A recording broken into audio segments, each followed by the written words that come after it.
இப்ப ஒரு திமுக கொடி கட்டிக்கிட்டு அந்த பெண்களை துரத்திட்டு போன காரை பார்த்தோம். உதயநிதி அவரோட ரசிகர் மன்றத்துல உள்ள நபரே வந்து பாலியல் குற்றத்துல ஈடுபட்டிருக்காருன்னு சொல்லி வழக்கு பதிவாயிருக்கு. அதை பார்த்தோம். பட்டியலின பெண்களை நோக்கி இவங்க வந்து நிறைய பாலியல் துன்புறுத்தல ஈடுபட்டு இருக்காங்க.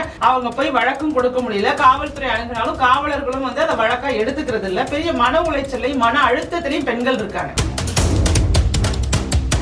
நீங்க அதே இரண்டாவது அலை வந்துச்சுல்ல கொரோனா, அப்ப மதுக்கடை மூடப்பட்டிருந்துச்சா கேக்குறேன். திமுக அரசு வந்துட்டுல அப்ப மூடினாங்களா? டாஸ்மாக மூடல. இந்த வித்தியாசத்தையே பாருங்க.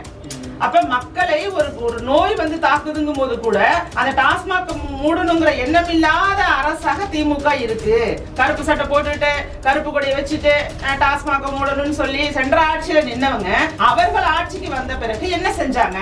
தஞ்சாவூர்ல கூட ஒரு 9.25 கோடியோ என்னமோ குப்பையில ஊழல் பண்ணிருக்காங்க அதிகாரிகளோட சேர்ந்து. இப்ப அரசியல்வாதியோட துணை இல்லாமல் அந்த ஊழல் தான் நடக்குது. மதுரையில நடந்ததை விடவா? மதுரை மேயரே பழக்கத்துக்கு அடிமையாகிறாங்க. பல்வேறு விதமான குற்ற செயல்கள் புரிவதற்கு தயாராகிறாங்க. இதெல்லாம் வந்து அடிப்படையாக குற்றங்கள் அதிகரிக்க காரணமும் அரசுடைய ஊழல் தான். கொள்ளையடிச்சு பழகிட்டாங்கல்ல.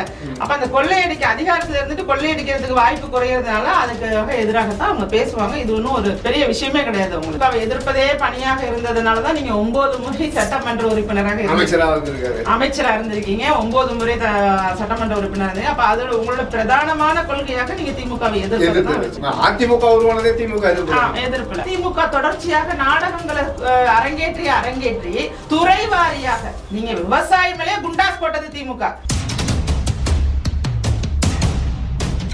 அன்பு நேயர்களுக்கு வணக்கம். இன்றைய நேர்காணலுக்கு நம்முடன் இணைந்திருப்பவர் திருமதி ராஜேஸ்வரி பிரியா அவர்கள். அனைத்து மக்கள் அரசியல் கட்சி. அவரிடம் கேட்பதற்கு நிறைய இருக்கிறது. வாங்க கேட்கலாம். மேடம் வணக்கம். எப்படி மேடம் இருக்கீங்க? Yes madam. அதிமுகவுக்கு மிகவும் ஆதரவாக தலைமைக்கு மிகவும் நெருக்கமாக இருக்கிறது எல்லாருக்குமே தெரியும். நீங்க எம்எல்ஏவா இருக்கக்கூடிய சான்சஸ் சீட்டு கேட்டிருக்கீங்களா?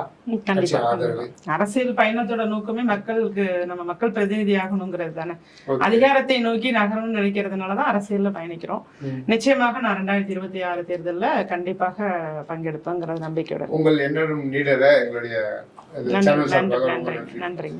இப்ப வந்து பாத்தீங்கன்னா நீங்க தொடர்ந்து இந்த பாலியல் வன்புணர்வு அங்கொன்று இங்கொன்றுமாக நடந்துட்டு இருக்கு. போலீஸ் வந்து நடவடிக்கை எடுத்துட்டு இருக்கு.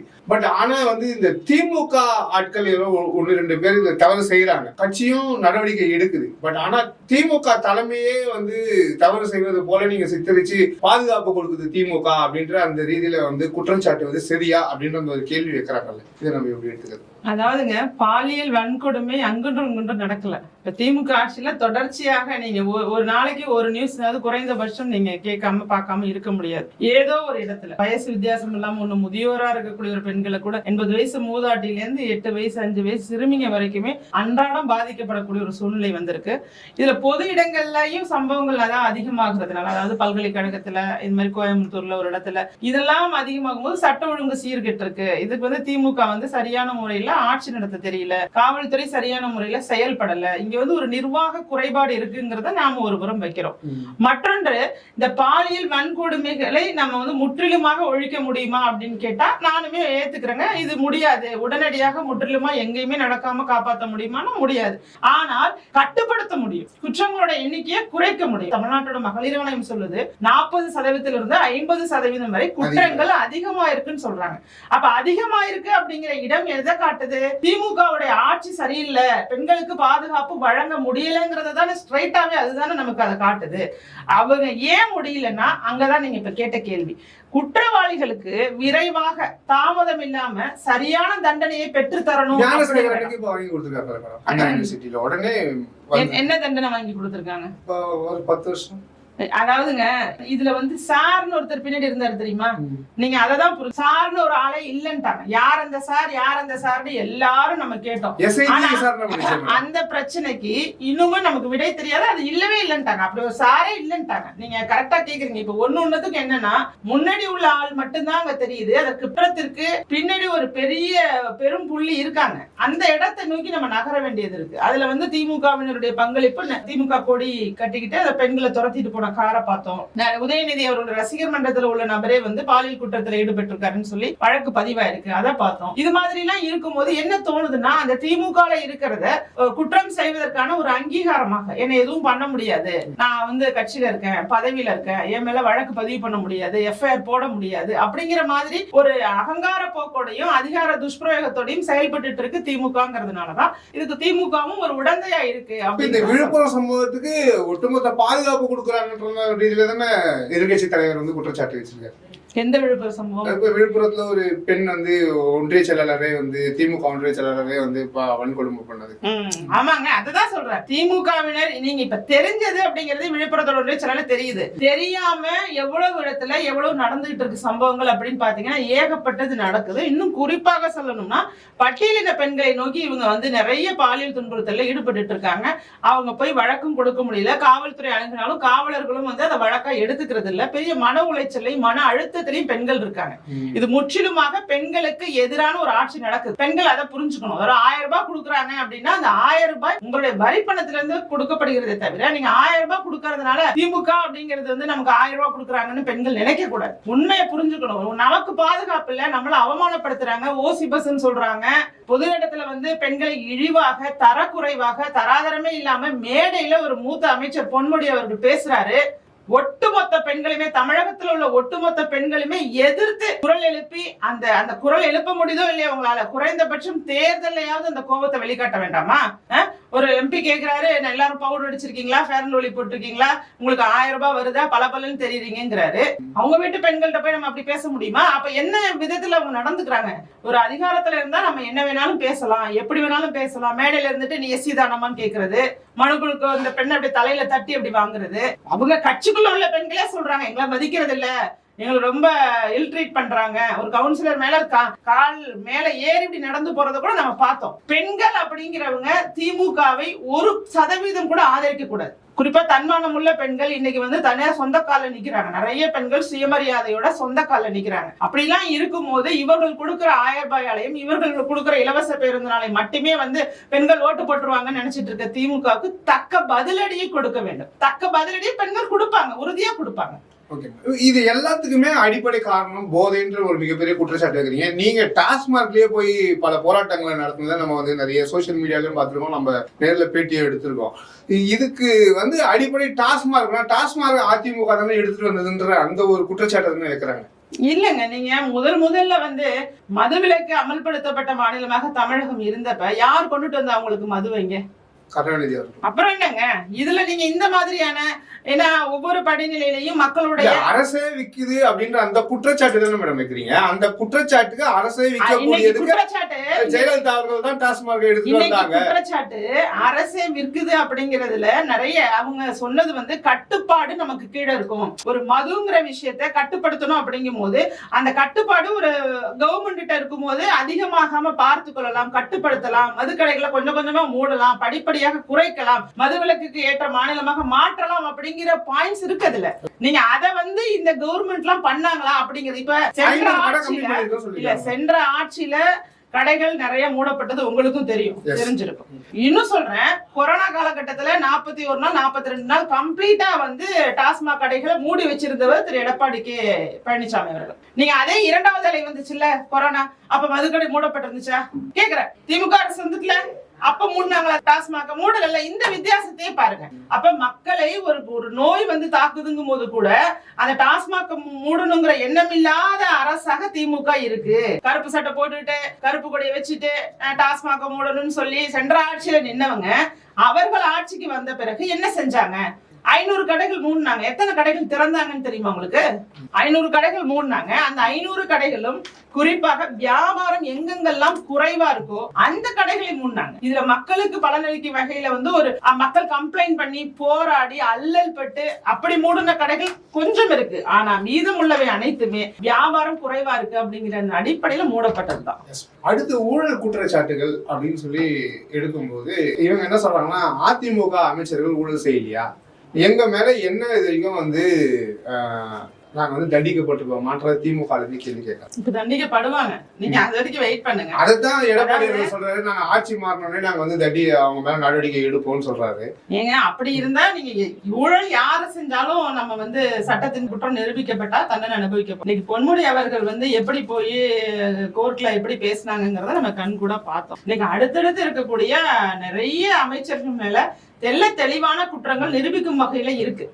அந்த நிரூபிக்கும் வகையில இருக்கு அப்படிங்கிறதுனால இப்ப வாங்க தஞ்சாவூர்ல கூட ஒரு 9.25 கோடியோ என்னமோ குப்பையில ஊழல் பண்ணிருக்காங்க அதிகாரிகளோட சேர்ந்து. இப்ப அரசியல்வாதியோட துணை இல்லாமல் அந்த ஊழல் எல்லாம் நடக்குது. மதுரையில நடந்ததை விடவா?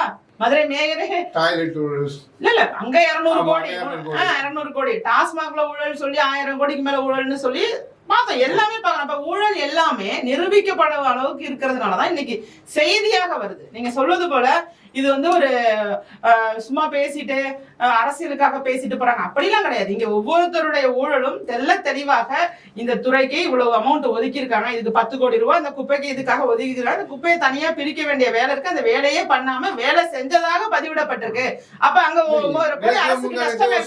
சோசியல் மீடியால பார்த்தா மரம் நடுறதுக்குள்ள கிட்டத்தட்ட 10 லட்சம் ரூபாய் இந்த கன்னியாகுமரியிலயோ கன்னியாகுமரியிலயோ வெறும் கிளைய வந்து முத்திரம் நட்டுட்டு போறாங்க. அதிகாரிகள் வந்து பார்க்க வராங்க. இது எல்லாமே ஒட்டுமொத்தமாக மக்களுக்கு புரிய தொடங்கணும், தெரிய தொடங்கணும். இவங்க யாருங்கிறது மிக விரைவில் இன்னும் 1 மாசத்திலே பாருங்க ஒவ்வொரு அமைச்சரும் என்னென்ன செஞ்சிருக்காங்க. மேல ஒரு குற்றச்சாட்டு நேற்று வந்து பாஜக தரப்புல இருந்து வைக்கப்பட்டிருக்கு. நயனா நாகேந்திரன் நினைக்கிறேன் நினைவு இருந்தா இல்ல அண்ணாமலையா அப்படின்னு சொல்லி தெரியல. 15 to 10 லட்சம் ரூபாய் வந்து ஆட்களை வந்து நியமனம் பண்றதுக்கு வந்தது. இதுக்கு முன்னாடி நேரு அவர்கள் செந்தில் பாலாஜி எப்படி போக்குவரத்து துறையில வந்து செய்தாரோ அதே போல இது வந்து இளைஞர்களை எப்படி பாதிக்குதுன்னு நீங்க வந்து ஒரு கட்சி தலைவரா பாக்குறீங்க. உண்மையான திறமையுள்ள ரொம்ப ஹார்ட் ஒர்க் பண்ணி கடின உழைப்பை போட்டு ஒரு தேர்வுக்கு தயாராகிறாங்க, ஒரு பொசிஷனுக்கு போகணும், ஒரு பதவிக்கு போகணும், நம்ம குடும்ப சூழ்நிலையை கருத்தில் கொண்டு ரொம்ப பலகாலம் வந்து இரவு பகல் பார்க்காம கஷ்டப்பட்டவங்களுக்குலாம் இப்ப நடக்கிற ஆட்சி எல்லாம் பாத்தீங்கன்னா ஒரு கொடுமையான ஆட்சி. அவங்களோட உழைப்பை வந்து உதாசீனப்படுத்தி பணம் இருந்தா நீங்க இந்த பதவிக்கு போயிடலாம், பணம் இருந்தா என்ன வேணாலும் பண்ணலாம் அப்படிங்கக்கூடிய ஒரு சூழ்நிலை விற்பனை பண்றாங்க. இது 10 லட்சம், இது 20 லட்சம், 25 லட்சம் அப்படின்னு சொல்லி வேலை வாய்ப்புகள் எல்லாம் விற்பனை செய்யும் போது சின்ன பேக்ரவுண்ட்ல இருந்து வராங்கல்ல அவர்கள் எல்லோருக்கும் இவர்கள் செய்யக்கூடிய மிகப்பெரிய துரோகம். இதையெல்லாம் மக்கள் புரிஞ்சுக்கணும். அப்ப படிச்சவங்களுக்கு என்ன மதிப்பு இருக்கு, என்ன மரியாதை இருக்கு, எதுவுமே கிடையாது. பணம் இருந்தா எங்க வேணாலும் டிரான்ஸ்பர் வாங்கி போய்க்கலாம், பணம் இருந்தா என்ன வேணாலும் பண்ணிக்கலாம், பணம் இருந்தா வேலை வாங்கிக்கலாம் அப்படிங்கக்கூடிய ஒரு மிக மோசமான சூழ்நிலையை இளைஞர்கள்லாம் வந்து தன்னம்பிக்கையை விட்டுடுறாங்க. இவ்வளவு கஷ்டப்பட்டு இப்படி இருக்கும் அப்படிங்கும் போது கிரைம்ஸ் அதிகமாகுது. கிரைம்ஸ் எப்ப அதிகமாகுது? கிரைம் அதிகமாகுது காரணம் என்ன? வேலை வாய்ப்பு இல்ல. ஒரு இளைஞன் வந்து தன்னோட இலக்கை நோக்கி ஓடும் போது அதற்கு அரசும் ஒத்துழைப்பு கொடுத்து அந்த இளைஞருக்கான ஒரு வாய்ப்பை உருவாக்கி கொடுக்க வேண்டியது ஒரு அரசுடைய கடமை. அந்த இடத்துல அந்த திறமையெல்லாம் மதிக்காம பணக்காரர்களுக்காக அல்லது பணத்தை கொடுத்து வாங்குறவங்களுக்காக அந்த வாய்ப்பை நீங்க வித்துட்டீங்கன்னா அது எப்படி இருக்கும்? அவங்களுக்கு விரக்தி ஆவாங்க. அவங்க வந்து வேற என்ன செய்ய முடியும்? அப்ப அவங்க வந்து போதை பழக்கத்துக்கு அடிமையாகிறாங்க, பல்வேறு விதமான குற்ற செயல்கள் புரிவதற்கு தயாராகிறாங்க. இதெல்லாம் வந்து அடிப்படையாக குற்றங்கள் அதிகரிக்க காரணமும் அரசுடைய ஊழல் தான். இன்னைக்கு இருக்கக்கூடிய ஆட்சி வந்து தொடர்ந்து நீங்களும் சரி எடப்பாடியாரும் சரி இந்த பொம்மை ஆட்சி தான் நடக்குதுன்னு சொல்றீங்க. அது என்ன புரிய மாட்டேங்குது. ஏன் பொம்மை முதல்வராக இருக்காரு, அவர் தினந்தோறும் வந்து ஏதோ ஒரு நலத்திட்டங்களை கொடுத்துட்டே இருக்காரு, போற இடமெல்லாம் மக்கள் வந்து என்ன வரவேற்கிறாங்கன்றாரு, மக்கள் முகத்துல மகிழ்ச்சி தாண்டவம் ஆடுதுன்றாரு, மீண்டும் நாங்க தான் வருவோம் சால்டா சொல்றாரு. நெல்லு இன்னைக்கு மழையில பாதிக்கப்பட்டு விவசாயிகள் எல்லாம் டெல்டா பகுதியில கதறிட்டு இருந்தப்ப இவர் பைசன் படத்துக்கு ரிவ்யூ கொடுத்துட்டு இருந்தாருங்க. இதைதான் பொம்மை முதல்வருங்கிறோம். இப்ப தமிழ்நாட்டுல யார் பாதிக்கப்பட்டிருக்கா, என்ன நடந்துகிட்டு இருக்கு, அவர்களுடைய நிலை என்ன, அதை எப்படி சரி செய்யறது, நேரடி நெல் கொள்முதல் நிலையங்கள்ல போய் உடனடியாக அவர் போய் பார்த்தாரா, அங்க சரியான போக்குவரத்துக்கு ஏற்பாடா இருக்கா, அங்க சாக்கு இருக்கா, அங்க நெல் கொள்முதல் செய்யறதுக்கான எப்படி இருக்கு அந்த இடம், எதையாவது அவர் பார்த்தாரா? விவசாயிகளுடைய பிரச்சனைகள் குறித்து அவர் போனாரா? அப்ப பொம்மைன்னு சொல்லாம அப்புறம் அவர் என்னன்னு சொல்ல முடியும்? பொம்மைன்னு எதுக்காக சொல்றோம்? அதாவது எந்த ரியாக்ஷனுமே இல்ல. யாராவது ஒருத்தர் இப்படி தூக்கி நகர்த்தனா நகர்றது, யாராவது ஒருத்தர் ஏதாவது சொன்னா அவர் ஏதாவது செய்யறது, அப்படிதான் அவர் நடந்துக்கிறாரு. 70 வயசு இளைஞரை போல டெய்லி வாக்கிங் போறேன் என்ன மாதிரி வந்து நீங்க உடனே எக்ஸசைஸ் பண்ணணும்னு சொல்றாரு. அது வேறங்க. நீங்க வாக்கிங் போறதெல்லாம் அது பர்சனல். நாங்க நிர்வாகம் குறித்து பேசும்போது துறை வாரியாக இன்னைக்கு இவ்வளவு துறையில ஊழல் இருக்குன்னு நம்மளால பட்டியலிட முடியுது. அப்ப இந்த ஊழல் எல்லாம் கட்டுப்படுத்த வேண்டியது யாரு? இன்னைக்கு காவல்துறை சரியா செயல்படாததுனாலதான் சட்ட ஒழுங்கு சீர்கெட்டு அன்றாடம் ஏகப்பட்ட கொலை நடக்குது. கொலை இல்லாத நாளை பார்த்திருக்கோமா? நம்ம கவர்மெண்ட் ஆபீசரை கொலை பண்ணதா இருக்கட்டும், கோர்ட்டை ஒட்டி கொலை பண்ணதா இருக்கட்டும், இப்ப பாருங்க பள்ளிக்கூடத்துக்கு வெளியில ஒரு மாணவியை குத்தி கொன்னதா இருக்கட்டும், இப்படி கொலை சம்பவம் நாளுக்கு நாள் அதிகமாயிட்டு போகுது. அப்ப காவல்துறை யார் கட்டுப்பாட்டுல இருக்கு?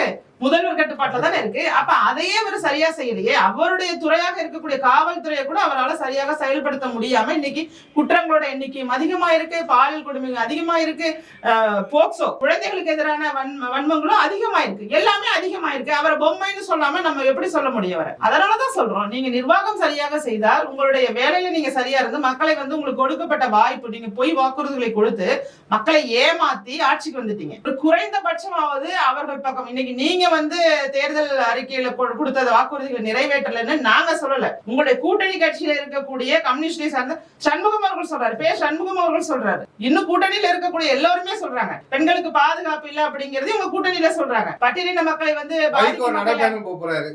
போதைக்கு எதிராக உங்க கூட்டணியில இருக்கக்கூடிய திரு வைகோ அவர்களே நடைபயணம் போக போறாரு. அப்ப அங்க யார பத்தி பேசுவாரு? போதைப் பொருள் எப்படி தமிழ்நாட்டுக்குள்ள வருது? எந்த எல்லையில இருந்து வருது? அந்த எல்லையில எல்லாம் தமிழகத்தோட அதிகாரிகள் இருக்காங்களா இல்லையா?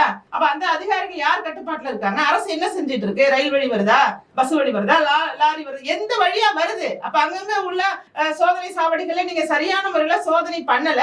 அதனாலதான் இங்க வந்துச்சு. இங்க உலகத்துல உள்ள மிகப்பெரிய போதைப் பொருள் எல்லாமே தமிழ்நாட்டுல கிடைக்குதா?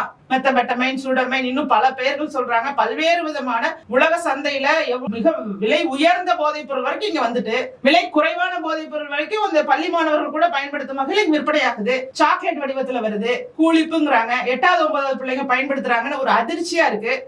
ஒரு தாயாக, ஒரு பெண் அரசியல் தலைவராக நமக்கு பார்க்கும் போது அடுத்த தலைமுறை எதை நோக்கி போக போறாங்க, எப்படி நம்ம பாத்துக்கிறதுன்னு தெரியாம தத்தளிக்க வேண்டிய ஒரு சூழ்நிலை இருக்கு. இன்னைக்கு போய் ஆய்வுகள் பண்ணும்போது இன்னைக்கு இளைஞர்கள் சோசியல் மீடியா அந்த போன் வச்சுக்கிட்டு வீணா போறாங்களா, போதைப் பொருளால வீணா போறாங்களா அப்படின்னு பார்த்தா போன் அப்படிங்கிறது அவங்க 20% வீணாக்குது. ஆனா போதைப் பொருள் 56% இளைஞர்களை பாதிக்கும் வகையில் இன்னைக்கு இருக்குங்கிற ஒரு ஆய்வு சொல்லுது. இதெல்லாம் நம்ம என்ன பண்றது? இதற்கெல்லாம் காரணம் பொம்மை முதல்வர் தான். முதல்வர் சரியா இருந்தா நிச்சயமாக இன்னைக்கு அவருடைய கட்சியை சார்ந்த செந்தில் பாலாஜி அவர்களுக்காக என்னை சீண்டி பார்க்காதீங்க, என்னை தீண்டிப்பார் எல்லாம் பேசுறவரு, ஒரு பெண்களுக்கு எதிரான ஒரு கொடுமை நடந்திருக்கா, நான் முதல்வராக இருக்கும்போது தமிழகத்தில் உள்ள எந்த பெண்ணுக்கும் எந்த பெண்ணையும் நீங்க சீண்டி பாருங்கடான்னு சொல்லி ஒரு வீரமா பேச சொல்றாரு. என்ன இரும்பு கரத்தோட ஒடுக்குனாரு? இரும்பு கரத்தோட ஒடுக்கி இருந்தா இன்னைக்கு குற்றங்கள் கட்டுக்குள்ள வந்திருக்குமே.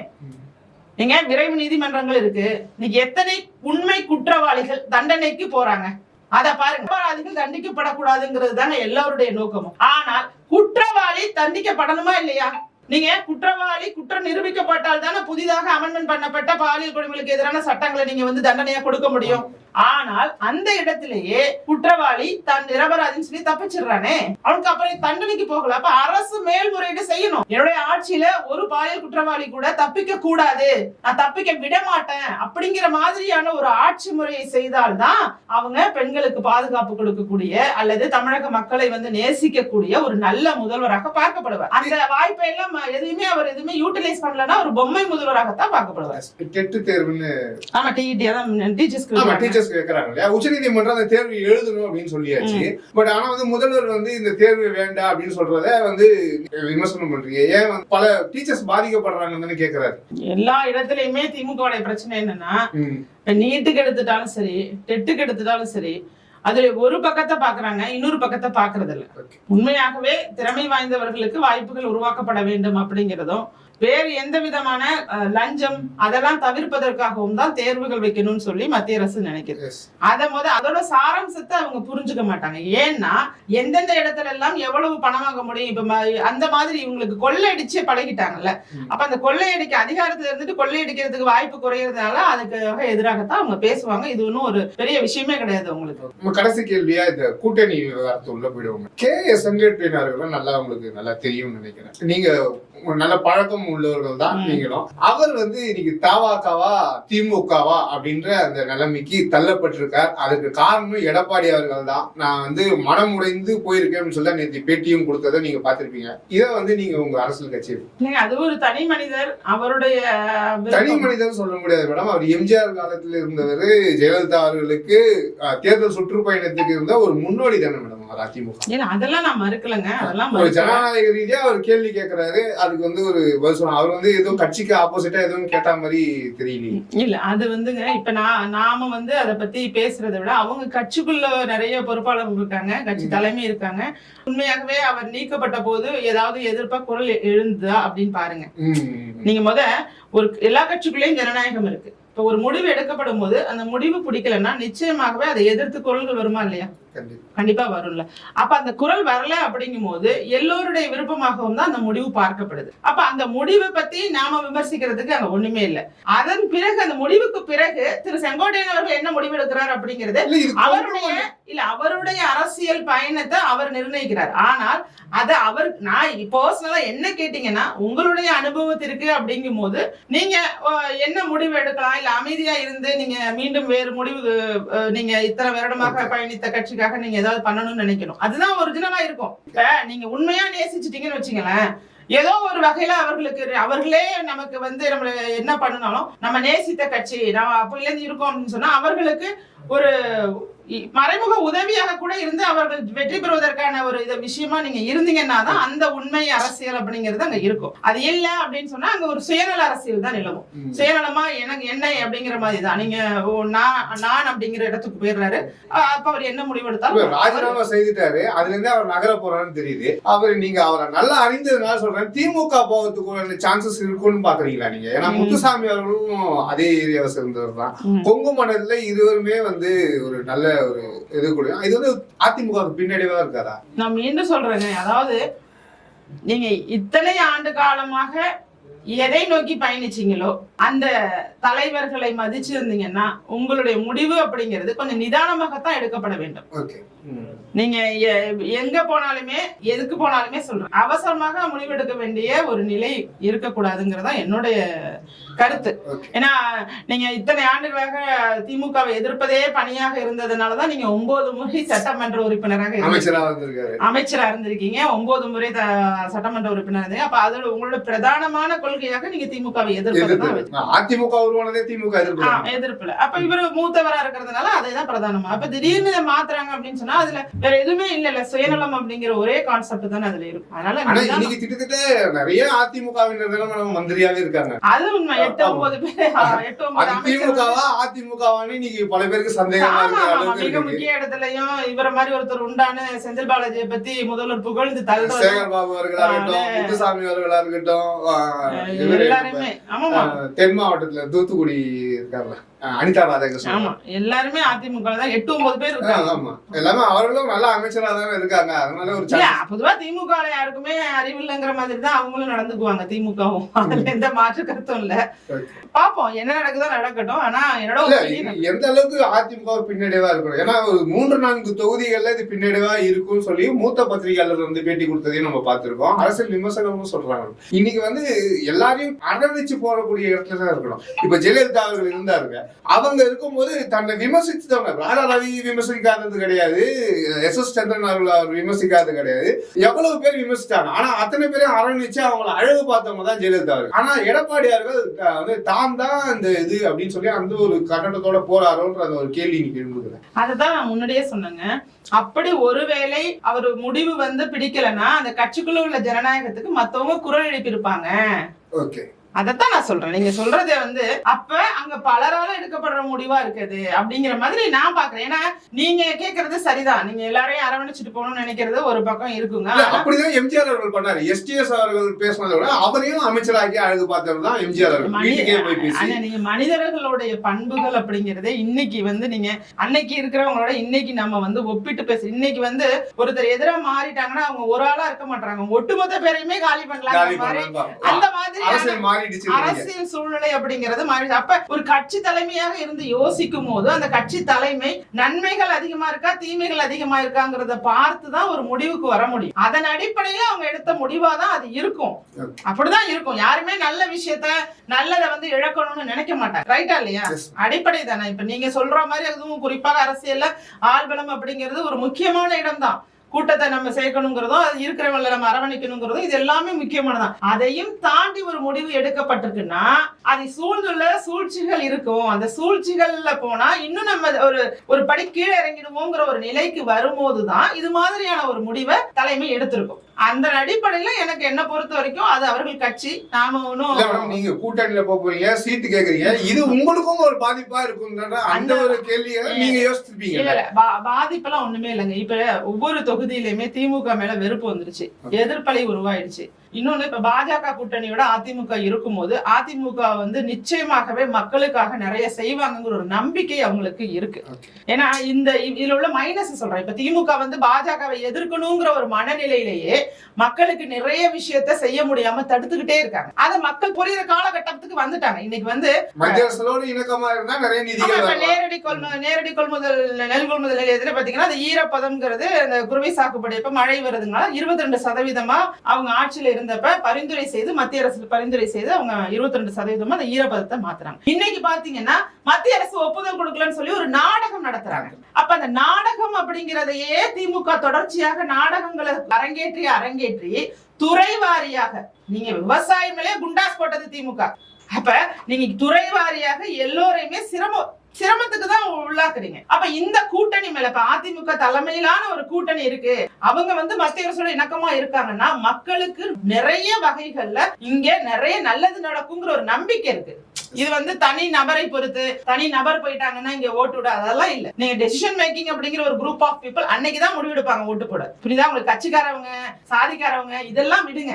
இது இல்லாம ஒரு குரூப் ஆஃப் பீப்புள் இருக்காங்க, சிந்திக்கக்கூடியவர்கள் இருக்காங்க. அப்படி சிந்திக்கக்கூடியவர்களுடைய வாக்கு நிச்சயமாக தமிழ்நாட்டோட தலையெழுத்தை மாத்தும். ஓகே மேடம், உங்க எண்ணங்கள் நன்றி. நன்றி.